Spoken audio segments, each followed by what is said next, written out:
So you know what's up guys, tara samahan nyo ako magluto ngayon. Pero ngayon yan, hiwain ko muna yung repolyo. Yan, sinalahati ko lang, nilagay ko sa plastic yan. Yan, after ko maitabi, hiniwa ko na yan, yung natira. Yan kasi medyo malaki. Yan, hiwa-hiwa ko lang yan guys hanggang sa mahiwa ko. Syempre di mo naman pwedeng lutuin ng buo yan, para ka namang ewan nun. Yan, pagtapos ko mahiwa, nilagay ko na sa strainer. Diba, ang galing. Sinimot ko yan para walang labis, walang kulang. Yan, sunod kong hiniwa yung carrots, pero binalatan ko muna syempre. Yan, binalatan ko lang, walang ibang nangyari dyan kundi pagbabalat lang. Yan, sige, panoorin nyo lang pagbabalat ko kung paano ako magbalat. Yan, diba, ang ingay ng ibon, pistilan, pero hayaan nyo na. Yan, binalatan ko lang ng binalatan yan. Pagbabalat lang nangyari dyan guys. Tapos yan, sinunod ko na yung hotdog. Tanggal ko muna yung balat syempre. Ilang lutuin mo na may balat yan, di ba? Syempre, pagtapos ko matanggal yung balat, hiniwa ko na. Pantay-pantay yan. Pantay-pantay yung paghiwa ko dyan. Walang labis, walang kulang. Yan, pagtapos ko mahihiwa yung hotdog, hinugasan ko na yung giniling. Yan o, tingnan nyo, hinugasan ko. Yan, tapos dinidrain ko yung tubig. Para wala talaga, walang-wala. Tapos inamoy ko pa kung malangsa o hindi. Pero hindi naman. Yan, so tara, luto na tayo. Yan, nilagay ko na yung mantika dyan. Tapos kinalat-kalat ko yan. Yan, di ba ang galing?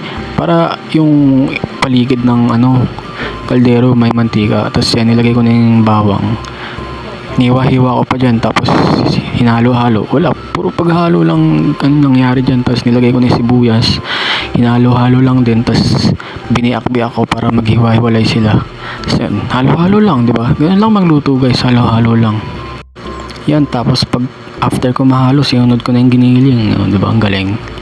Tapos hinalo-halo ko lang din yan.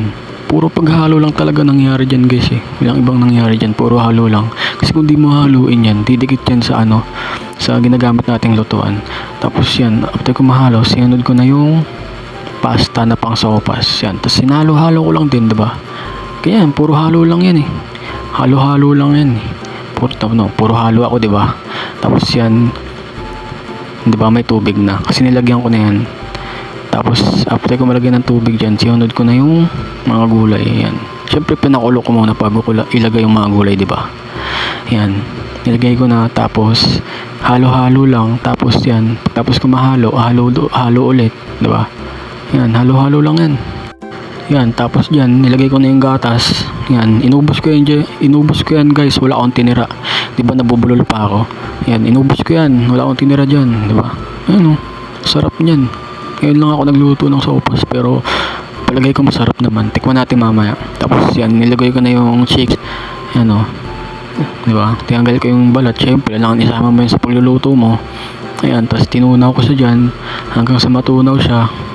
Tapos yan, tinunaw-tunaw ko lang yan hanggang sa matunaw siya. Tapos pagkatunaw niyan, yan, nilagay ko na yung hotdog, diba? Tapos yan, okay na yan. Time mo na lang kumulo yan ulit. Tapos hanggang sa maluto lahat. Diba? Yung hotdog, luto na yun eh. Tapos yan, tikiman time na. Let's go.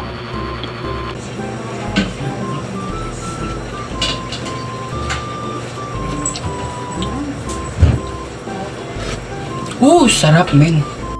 So yun, hanggang dito na lang. Bye.